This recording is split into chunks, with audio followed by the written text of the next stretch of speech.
अभी हम जाएंगे किला कोठी के अंदर, तो फुल एक्सप्लोर करना है किला कोठी के लिए।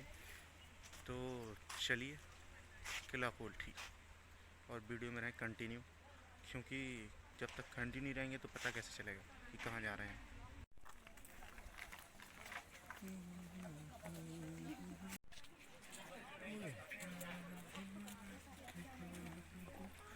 फिर भी क्यों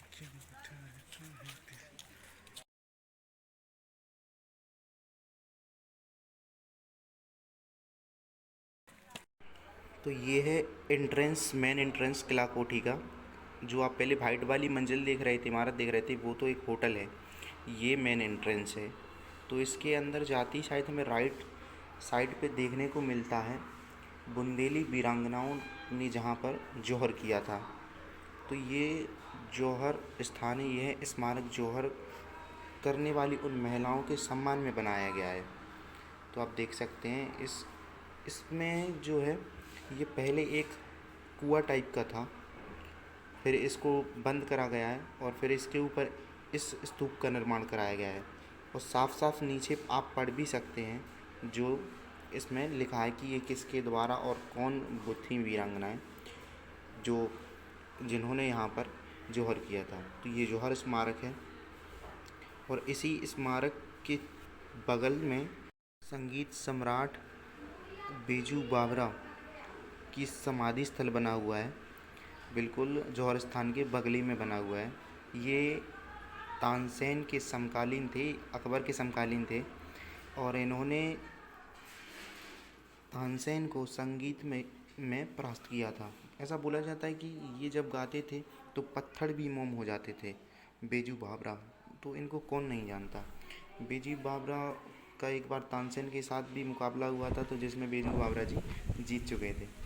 तो किला कोठी का मेन एंट्रेंस ये है आपकी आंखों के सामने।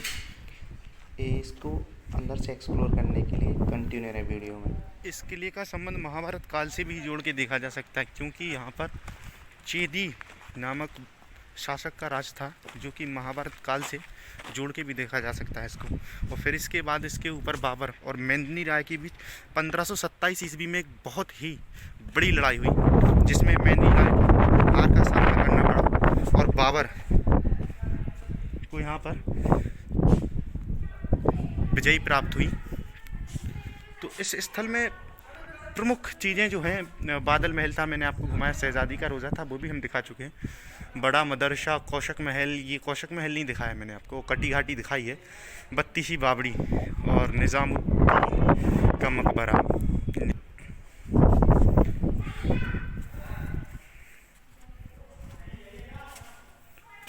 यहाँ पे म्यूज़ियम टाइप का एक संग्रहालय बनवाया गया है, जिसको हम देख सकते हैं बिफोर एंड आफ्टर। ये फ़र्क, यही मैं आप लोगों को दिखाने आया था, बिफोर एंड आफ्टर। ये देखिए कि पहले क्या था और फिर मरम्मत के बाद क्या हुआ। बाबर और मेदिनी राय के बीच में 1527 की लड़ाई थी। उस लड़ाई में बाबर विजयी हुआ, और विजयी होने के बाद उसने यहाँ पर शासन किया। बाबर के शासन के बाद यहाँ पर यही और उससे पहले अलाउद्दीन खिलजी का भी वर्णन आता है कि अलाउद्दीन खिलजी जो था, उसका भी आधिपत्य रहा इस किले पर कुछ टाइम के लिए। और ये पानी के लिए वाटर टैंक टाइप का बनवाया गया है।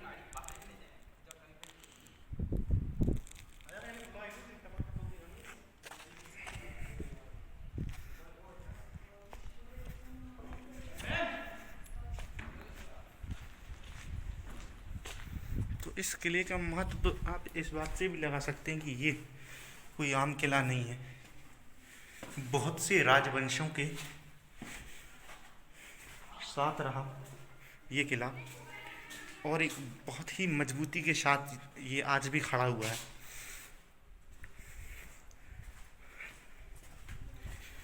जितना इसका हिस्सा हमें देखने के लिए मिलता है, उससे भी अगर अधिक हम देखें तो हमारी नज़र में जो हमें देखने को मिलेगा वो ये है, बहुत सी गुर्जें बनी हुई हैं यहाँ पर, और इन गुर्जों में देखकर चलना पड़ता है, क्योंकि किसी का खतरा हो या ना हो, लेकिन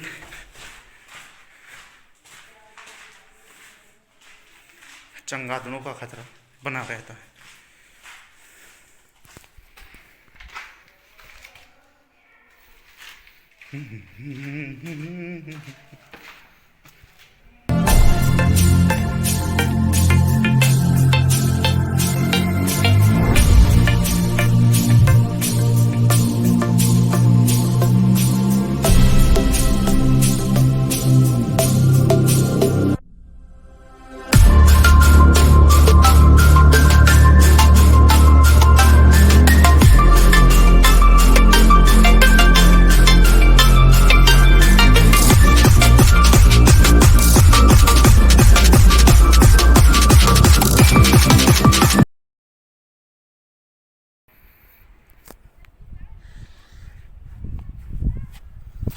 भाइयों, मुझे एक कहावत याद आ रही है जो कि बुंदेलियों के लिए है कि 13 बरस कुकुर जिए, 16 बरस जिए सियार, 18 बरस छत्री जीवे, ज़्यादा जिए होए धिक्कार।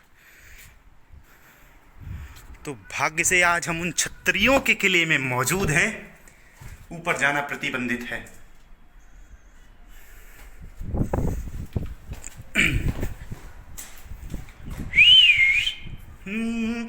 ओ प्यार हुआ, इकरार हुआ, फिर भी ये कहने से डरता है दिल। ओहो, प्यार हुआ, इकरार हुआ, फिर भी ये कहने से डरता है दिल। ये जो आपके सामने नजर आ रहा है, ये इसको झूम करके तो ये है रानी और राजा महल।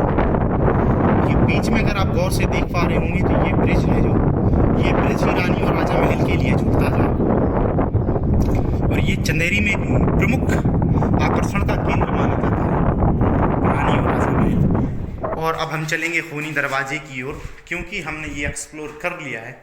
तो आप कंटिन्यू रहें और हम चलते हैं अब खूनी दरवाजे की ओर। हम बढ़ रहे हैं खूनी दरवाजे की ओर, तो हमें यहाँ से चलना है खूनी दरवाजे के लिए। चलते हैं फिर क्या। तो खूनी दरवाजे का मसला ये है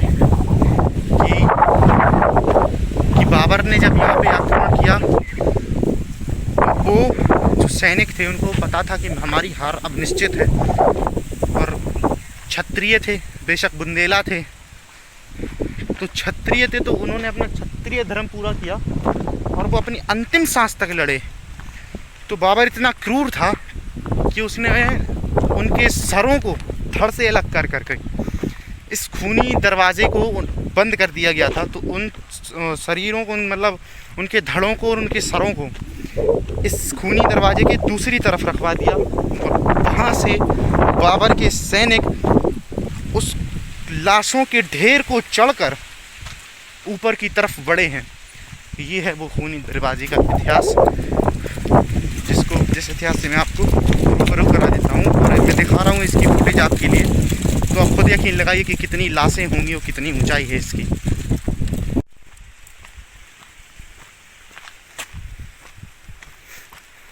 तो ये रहा आपकी नज़रों के सामने खूनी दरवाज़ा।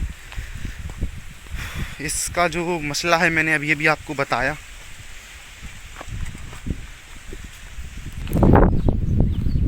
ये उन सैनिकों की और बलिदान का गवाह है।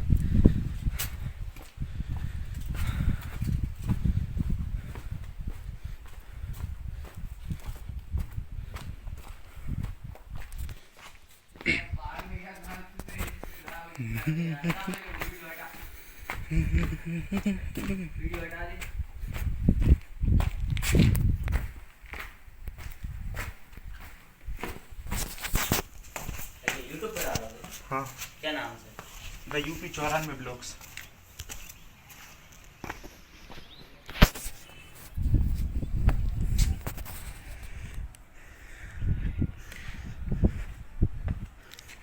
तो ये रहा खूनी दरवाज़ा।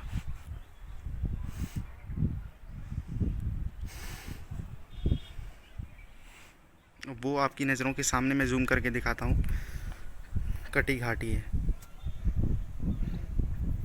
तो वहाँ से क्रॉस करके सारे के सारे सैनिक यहीं पर आक्रमण करा था।